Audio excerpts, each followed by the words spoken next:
Hello and welcome to after school.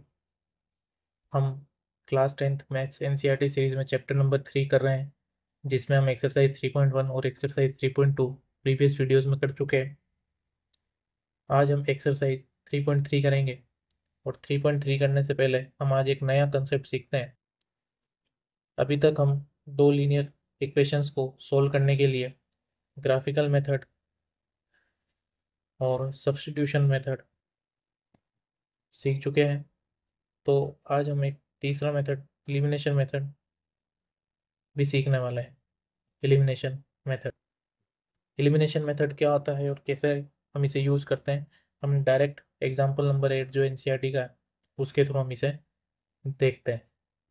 सबसे पहले हमें दो इक्वेशन क्रिएट करनी पड़ेगी और दो इक्वेशंस के लिए दो वेरिएबल भी हमें चाहिए होंगे। तो इसके लिए हमें प्रॉब्लम स्टेटमेंट ध्यान से पढ़ना होगा। सबसे पहले लिखा हुआ ratio of income of 2 person is 9:7। यहाँ पर रेशियो की बात की गई है 2 पर्सन की इनकम का। उसके बाद में रेशियो ऑफ देयर एक्सपेंडिचर, उनका एक्सपेंडिचर भी एक 4:3 के रेशियो में दिया हुआ है। Each of them manages to save 2000 rupees per month, दोनों की सेविंग 2000 रुपीज़ है। फाइंड देयर मंथली इनकम्स, हमें मंथली इनकम्स दोनों की कैलकुलेट करनी है। तो सबसे पहले हम दो वेरिएबल मानते हैं लेट। अब वेरिएबल हम एक्स और वाई में मानेंगे। तो हम देखते हैं कि incomes of 2 person, but income का रेशियो दिया हुआ है 9:7। तो अगर मैं इसे 9x और 7x लिखूँ तो इसमें कोई दिक्कत नहीं है, क्योंकि अभी भी मैं इन दोनों का रेशियो लूँगा तो x से x कैंसिल हो जाएगा, जो कि 9/7 आएगा। इसे 9:7 लिख सकते हैं। x यहाँ पर कोई वैल्यू होगी जो दोनों से मल्टीप्लाई होगी, लेकिन जब हम इसे फ्रैक्शन में लिखेंगे, जब हम इसे रेशियो में लिखेंगे तो रेशियो में न्यूमरेटर और डिनोमिनेटर से वो टर्म कैंसिल आउट हो जाएगी, इसलिए रेशियो अभी भी 9:7 ही रहेगा। तो अगर मैं इसको एक्स से मल्टीप्लाई कर देता हूँ तो इसमें रेशियो में चेंज होने वाला नहीं है। तो रेशियो ऑफ टू इनकम्स दिया हुआ है that income of first person be 9x and income of second person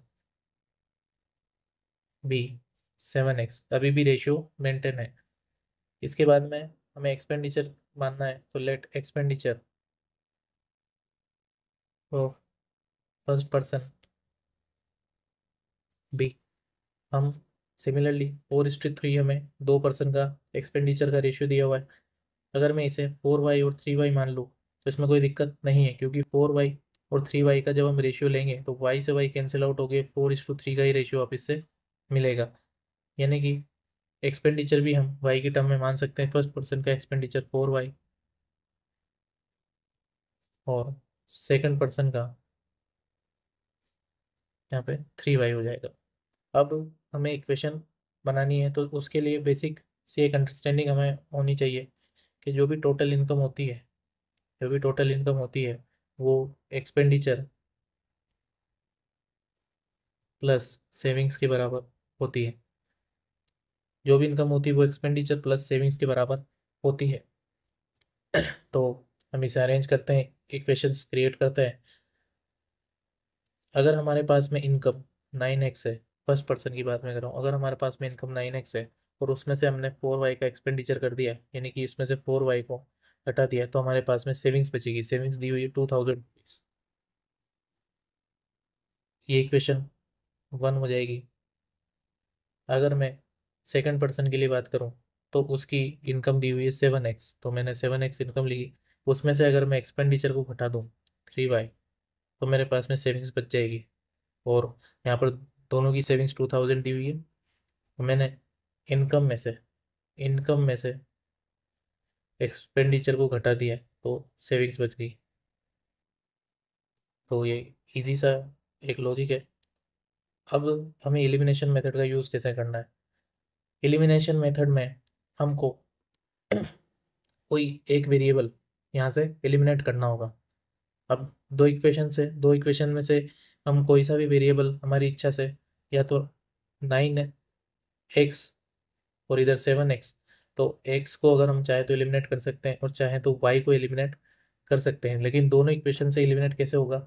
जब हम दोनों इक्वेशन में किसी एक नंबर से मल्टीप्लाई करते हैं और जो कोफिशिएंट हो गए, मान लीजिए हमें y को एलिमिनेट करना है, तो जो y के कोफिशिएंट है हमें वो दोनों इक्वल करने पड़ेंगे। अभी y का कोफिशिएंट फर्स्ट इक्वेशन में -4 है और सेकंड इक्वेशन में -3, तो हमें इसको अगर हम 12 बना लें, क्योंकि 3 और 4 का जो सिंपल सा एलसीएम होता है वो 12 होता है, और हम 3 से 12 पहुंचने के लिए हमें डायरेक्ट 4 से मल्टीप्लाई कर सकते हैं, और 4 से 12 पहुंचने के लिए 3 से मल्टीप्लाई कर सकते हैं। तो यहाँ पर हम कोफिशिएंट जो है दोनों इक्वेशंस में वाई के इक्वल कर लेते हैं। तो अगर मैं इसको लिखूं multiplying equation 1 by 3 and equation 2 by 4, तो हम इसे कैसे लिखेंगे? इक्वेशन में जब मल्टीप्लिकेशन होगा 9x - 4y,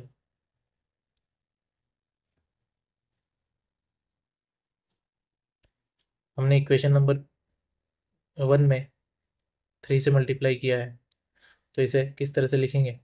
ये जो 3 है ये इस इक्वेशन की सभी टर्म से मल्टीप्लाई होगा, तो 3 9 x से भी मल्टीप्लाई होगा, 3 -4y से भी मल्टीप्लाई होगा, और 3 2000 से भी मल्टीप्लाई होगा। किस तरह से होगा? 3 × 9 27x, 3 × -4y -12y, 3 × 2000 इज 6000। हमने इक्वेशन नंबर 2 में 4 से मल्टीप्लाई किया, इक्वेशन नंबर 2 में हमने 4 से मल्टीप्लाई किया, तो 7x - 3y is equal to 2000 को हम पूरी इक्वेशन को 4 से मल्टीप्लाई करते हैं। ये पूरी इक्वेशन में 4 से मल्टीप्लाई होगा LHS और RHS दोनों में, तो 7 × 4 28x, 3 × 4 -12y, 2 इन 2000 × 4 8000। अब हमारे पास में वापस से दो इक्वेशन बन गई है, इक्वेशन नंबर 3 और इक्वेशन नंबर 4। हम यहाँ पे देख रहे हैं कि y का जो कोफिशिएंट है यहाँ -12y है और नीचे भी -12y है, यानी कि अगर हम किसी एक इक्वेशन में से दूसरी इक्वेशन को घटा दें तो y का कोफिशिएंट एलिमिनेट हो जाएगा। तो मैं लिखता हूँ सब्ट्रैक्टिंग इक्वेशन 4 फ्रॉम 3। अगर मैं इक्वेशन नंबर 3 में से 4 को घटा दूँ तो 27x - 12y, हम पहले LHS लिख रहे हैं, माइनस यहाँ पर पहले हमने 27x - 12y लिखा, अब इसमें से 28x - 12y को घटाएंगे, 28x - 12y, ये हमने LHS लिखा। RHS लिखते हैं, 6000 में से 8000 को घटाएंगे, 6000 माइनस 8000। हमने क्या किया? Subtracting equation 4 from equation 3। हमने इक्वेशन 4 को इक्वेशन 3 में से सब्ट्रैक्ट कर दिया, ये इक्वेशन 3 की टर्म है, ये इक्वेशन 4 की टर्म है, ये इक्वेशन नंबर 3 की टर्म है, ये इक्वेशन नंबर 4 की टर्म है, माइनस कर दिया। माइनस करने के बाद में हम देखते हैं एक्स की टर्म एक साथ आएगी, जब ये ब्रैकेट खुलेगा, जब ये ब्रैकेट खुलेगा तो ये -28x हो जाएगा, और जब -12y से मल्टीप्लाई होगा तो ये +12y बन जाएगा। तो ब्रैकेट खोलते हैं और x की टर्म एक साथ और y की टर्म एक साथ लिखते हैं, -12y यहाँ से आया है, और minus into -12y is +12y, 6000 - 8000 is -2000, 27x - 28x is -x, और -12y + 12y is 0 equal to -2000।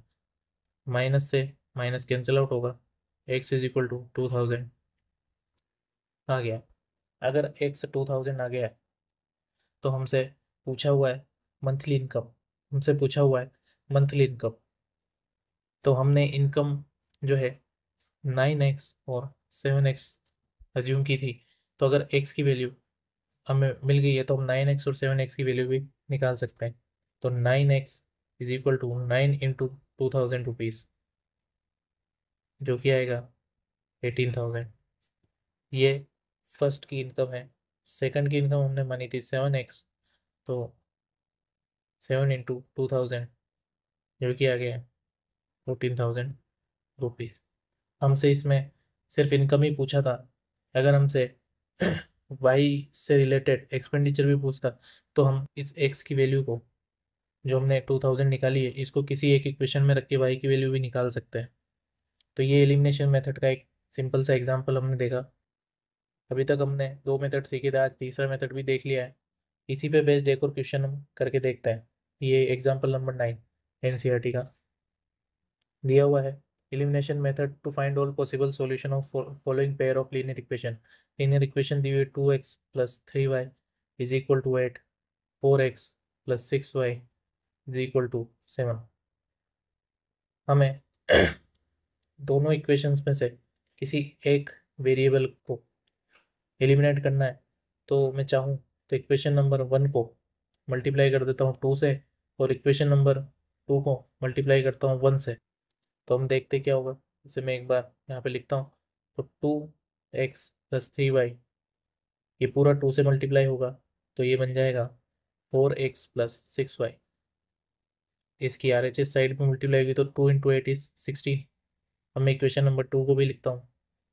जब 4x 1 से मल्टीप्लाई होगा तो उस पर कोई फर्क नहीं पड़ेगा, जब 6y 1 से मल्टीप्लाई होगा तो उस पर कोई फर्क नहीं पड़ेगा, और 1 इंटू 7 इज 14। अब हमें एलिमिनेट करना है। तो ये अगर इक्वेशन नंबर 3 है, ये इक्वेशन नंबर 4 है, यहाँ इक्वेशन 1 और इक्वेशन 2 थी। अगर हमें एलिमिनेट करना है तो किसी एक वेरिएबल को यहाँ से एलिमिनेट कर देते हैं। मान लीजिए मैं सब्ट्रैक्टिंग इक्वेशन 3 फ्रॉम 4 करता हूँ, तो 4x प्लस 6y, ये इक्वेशन नंबर 4 से है, और 3 का 4x प्लस 6y, इधर इक्वेशन 4 का 14 और इक्वेशन 3 का 16। हम देखते हैं 4x, और जब ये माइनस ब्रैकेट खुलेगा तो ये -4x बन जाएगा जो कि 0 होगा। 6y, और जब ये ब्रैकेट ओपन होगा तो ये भी 0 हो जाएगा, और 0 इक्वल टू आ रहा है -2। यानी कि ये तो एक फॉल्स स्टेटमेंट आ रहा है, ये एक फॉल्स स्टेटमेंट आ रहा है। ये फॉल्स स्टेटमेंट है, इसका मतलब इन दोनों इक्वेशंस के कोई भी सॉल्यूशन नहीं है। जैसे कि हमसे पूछा गया था फाइंड ऑल पॉसिबल सॉल्यूशन, तो यहाँ पे एक भी पॉसिबल सॉल्यूशन नहीं है, इन दोनों का नो सॉल्यूशन है।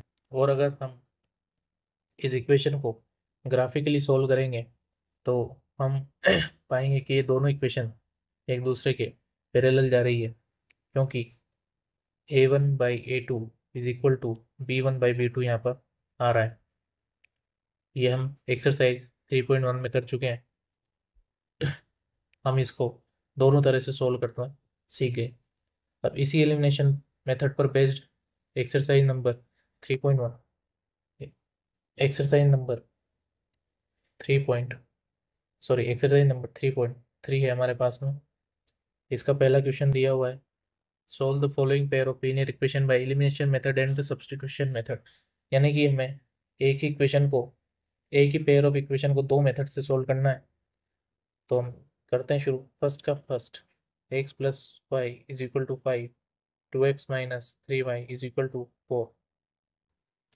अगर मैं इसे इक्वेशन नंबर 1 नाम दे दूँ, इसे इक्वेशन नंबर 2 नाम दे दूँ, और मैं चाहता हूँ कि कोई एक वेरिएबल दोनों इक्वेशन से एलिमिनेट हो जाए, तो मैं वन को इक्वेशन नंबर 1 को मल्टीप्लाई करता हूँ। Multiply equation number 1 by 2। मैं 2 से इक्वेशन नंबर 1 को मल्टीप्लाई करूंगा तो यहाँ पर कोफिशिएंट इसका 2x हो जाएगा, और 2x और 2x जब हम सब्ट्रैक्ट करेंगे तो 0 हो जाएगा। तो हम इसे लिखते हैं वापिस से। मल्टीप्लाई किया हमने 2 से, तो x प्लस वाई पूरा 2 से मल्टीप्लाई होगा, और 5 भी 2 से मल्टीप्लाई होगा। ये बनेगा 2x plus 2y is equal to 10। ये इक्वेशन नंबर 3 है। अब जब हमारे पास में 2x आ गया है और इक्वेशन नंबर 2 में भी 2x है, तो सब्ट्रैक्टिंग इक्वेशन 2 फ्रॉम 3, हम 3 से 2 को सब्ट्रैक्ट कर देते हैं। 3 हमारे पास में 2x प्लस 2y, ये हमने LHS लिखा है। अब LHS जो हमारे इक्वेशन 2 का उसे भी लिख लेते हैं, 2x minus 3y। Similarly 10 minus 4। अब इसे सोल्व करेंगे 2x, और जब ब्रैकेट ओपन होगा तो ये -2x 0 हो जाएगा, 2y, और जब ये ब्रैकेट ओपन होगा तो ये minus into minus plus 3y बन जाएगा। तो 2y plus 3y is equal to 5y। और 10 माइनस 4 इज 6, तो y की वैल्यू यहाँ से निकल गई 6/5। y की वैल्यू निकल गई राइट 6/5। अब y की वैल्यू जब आ गई है तो जैसा कि हम सब्सटीट्यूशन मेथड में करते थे, putting value of y in any equation, हम किसी भी इक्वेशन में रख दें, हम चाहे तो इक्वेशन नंबर 1 में रख देते हैं। इक्वेशन नंबर 1 हमारे पास में x plus y is equal to 5 है, y की वैल्यू में सब्सटीट्यूट करता हूँ 6/5 इज इक्वल टू 5। जब सोल्व करेंगे तो x is equal to 5 minus 6/5, हम एलसीएम लेंगे, एलसीएम 5 आएगा, 5 इंटू 5 25 माइनस 6 यानी कि 19/5। तो x की वैल्यू भी आ गई 19/5। अब हमारे क्वेश्चन में हमें इसे सोल्व करना था, पहले एलिमिनेशन मेथड से, उसके बाद में सब्स्टिट्यूशन मेथड से। अब मैं सब्स्टिट्यूशन मेथड ऑलरेडी पढ़ा चुका हूँ, तो ये क्वेश्चन आपको सब्स्टिट्यूशन मेथड से करना आना चाहिए। एलिमिनेशन मेथड से हम कर चुके हैं, तो जो सब्स्टिट्यूशन मेथड से हम सोल्व करेंगे तो x और y की वैल्यू सेम ही आनी चाहिए। अगर x और y की वैल्यू आपकी एलिमिनेशन मेथड और सब्स्टिट्यूशन मेथड में सेम आ रही है, यानी कि आपने सही सोल्व किया है, और अगर दोनों में मिसमैच हो रहा है तो किसी एक मेथड को आपने गलत तरीके से सोल्व किया है। तो सब्स्टिट्यूशन मेथड ऑलरेडी हमें आता है, इसलिए मैं इसे सिर्फ एलिमिनेशन मेथड से ही सोल्व करके बता रहा हूँ। इसके बाद में हम इसी का क्वेश्चन नंबर 2 करते हैं। क्वेश्चन नंबर 2 में हमें इक्वेशन दी हुई है 3x प्लस 4y। इसी का क्वेश्चन नंबर 2 करते हैं। 3x plus 4y is equal to 10 और 2x minus 2y is equal to 2। हम इसको इक्वेशन 1, इसको इक्वेशन 2 दे देते हैं। हमें कोफिशिएंट ऑफ y को यहाँ पर हम इक्वल कर लेते हैं और एक दूसरे में से एलिमिनेट करेंगे। तो मैं यहाँ पे देख रहा हूँ कि y का कोफिशिएंट यहाँ पर +4 है और यहाँ पर -2 है। तो अगर मैं इस -2 को 2 से मल्टीप्लाई कर दूँ, अगर मैं इसको 2 से मल्टीप्लाई कर दूँ तो ये -4y बन जाएगा। और जब मैं ये -4y यहाँ पर +4y, अगर मैं इन दोनों इक्वेशन को ऐड कर दूंगा तो 4y और ये 0 आएगा। तो मैं इस तरह से इसे करता हूँ, इस बार हम सब्ट्रैक्ट नहीं करके इसे ऐड कर देंगे।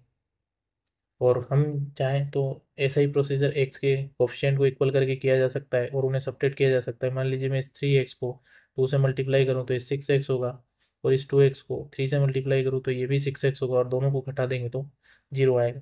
तो इस तरह से भी किया जा सकता है। मैं ऐड वाला मेथड कर रहा हूँ, तो मल्टीप्लाई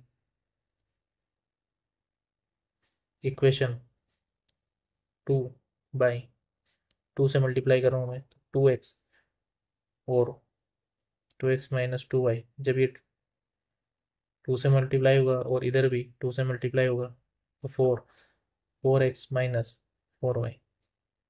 इसे इक्वेशन नंबर 3 नाम दे देते हैं। Adding equation 1 and 2। इक्वेशन 1 और 2 को जब हम ऐड करेंगे तो कुछ इस तरह से LHS बनेगा और कुछ इस तरह से RHS बनेगा। 3x और 4x आपस में ऐड होकर 7x बनाएंगे, 4y और -4y ऐड होकर 0 बनाएंगे। 10 plus 4 is equal to 14। 7x is equal to 14 means x is equal to 14/7 which is 2। तो हमने x की वैल्यू यहाँ से निकाल ली है 2। हम इस x की वैल्यू को किसी भी इक्वेशन में रख सकते हैं। हम इक्वेशन 1 में रख देते हैं, putting value of x in equation 1। Equation 1 है 3x plus 4y। 3x plus 4y is equal to 10। 3 into 2 is 6। 6 जब अपनी साइड बदलेगा तो साइन बदलेगा, यानी कि 4, और यहाँ पर 4y ऐसा का ऐसे ही चला हुआ आ रहा है, यानी कि y is equal to 4/4 which is 1। तो हमने x और y की वैल्यू यहाँ पर निकाल ली है। y की वैल्यू 1 आई है और x की वैल्यू 2 आई है। इसी क्वेश्चन को सब्स्टिट्यूशन मेथड से भी हम सोल्व कर सकते हैं। सब्स्टिट्यूशन मेथड से सोल्व करने के बाद में अगर x और y की वैल्यू यही आ रही है तो आपने सही किया है, और अगर ऐसा नहीं हो रहा है, मिसमैच हो रहा है, तो सब्स्टिट्यूशन मेथड में आपने गलती की होगी। तो इसे भी आप खुद कर सकते हैं। मैं क्वेश्चन नंबर 3 सोल्व करता हूँ। 3 और 4 भी सिमिलर ही हैं, मैं 4 को सोल्व कर देता हूँ। क्वेश्चन नंबर 4 को मैं सोल्व कर देता हूँ।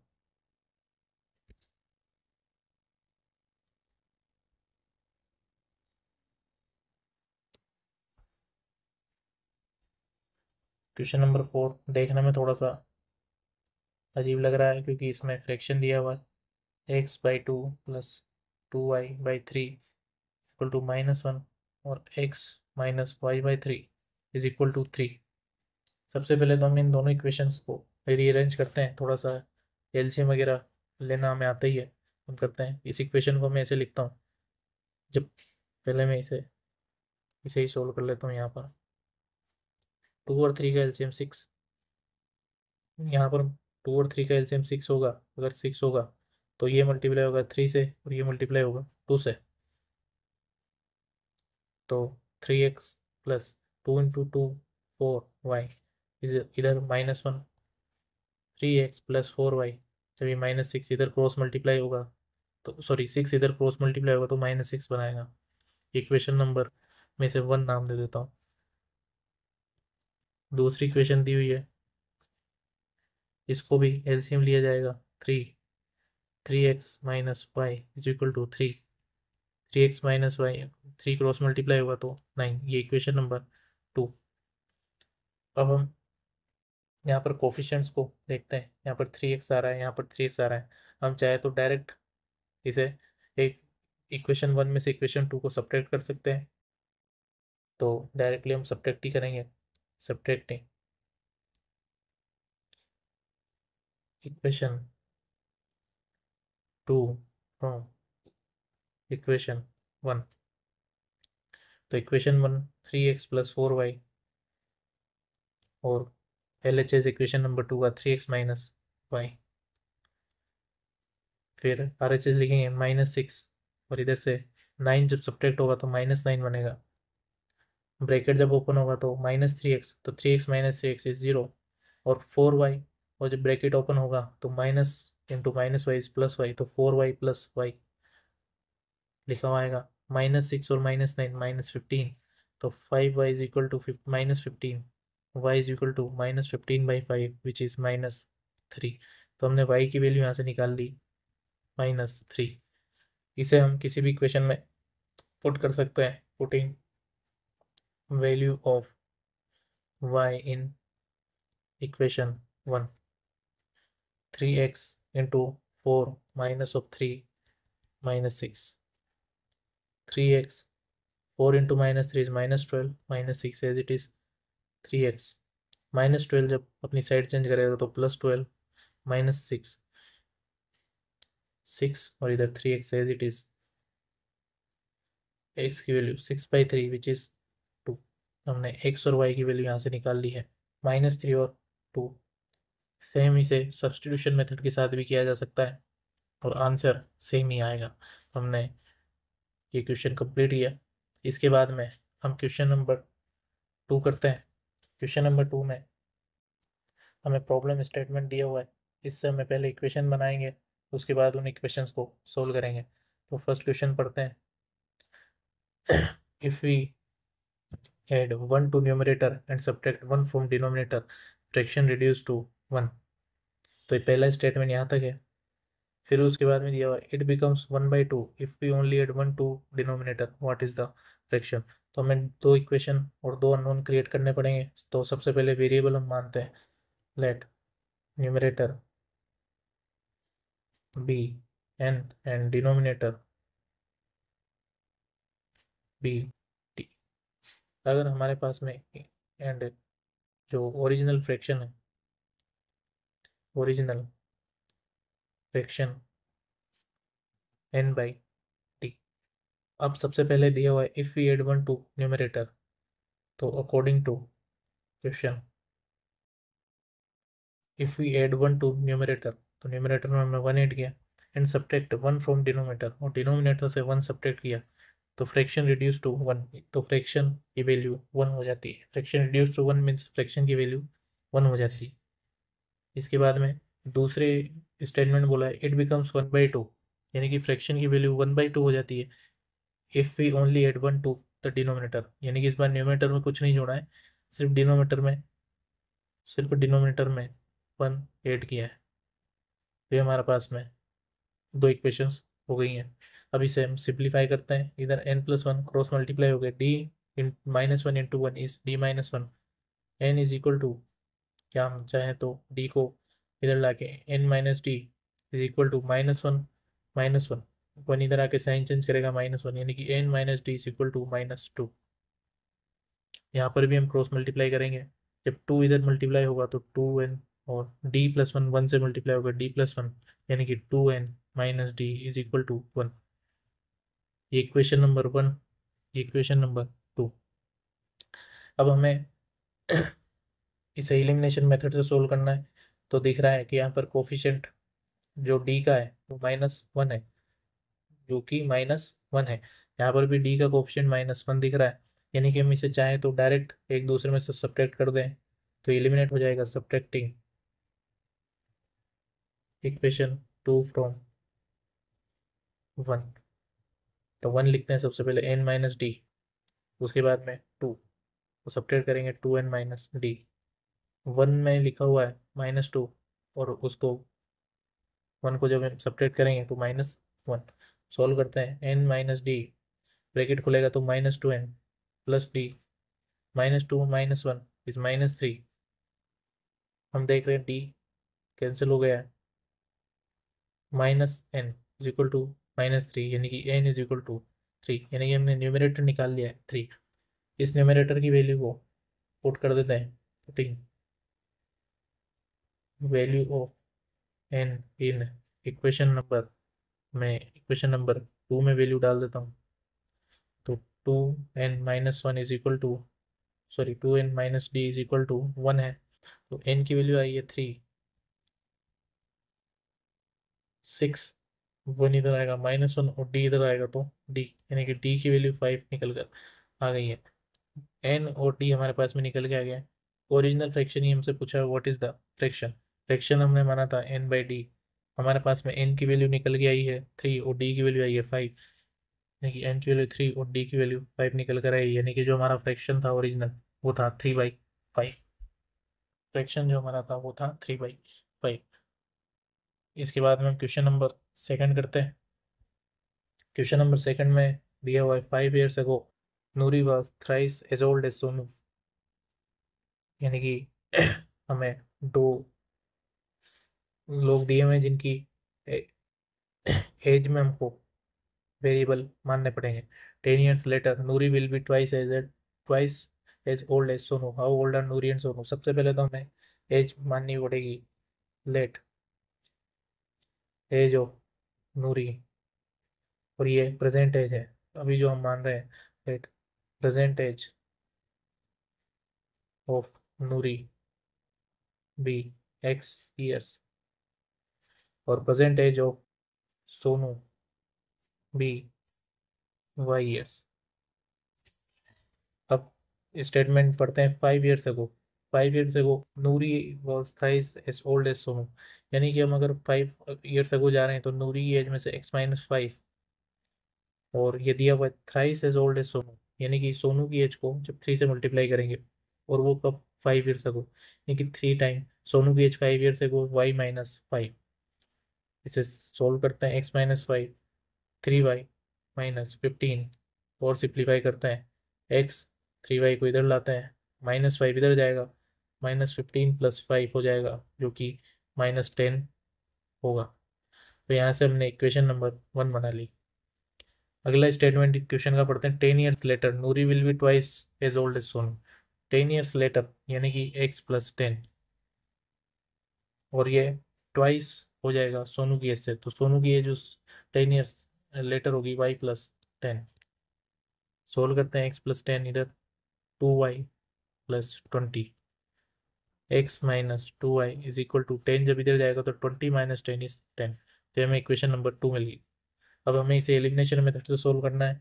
x का कोफिशिएंट यहाँ पर 1 है, यहाँ पर भी 1 है, हम चाहें तो डायरेक्ट इसे सब्ट्रैक्ट कर सकते हैं। Subtracting equation 1 from 2।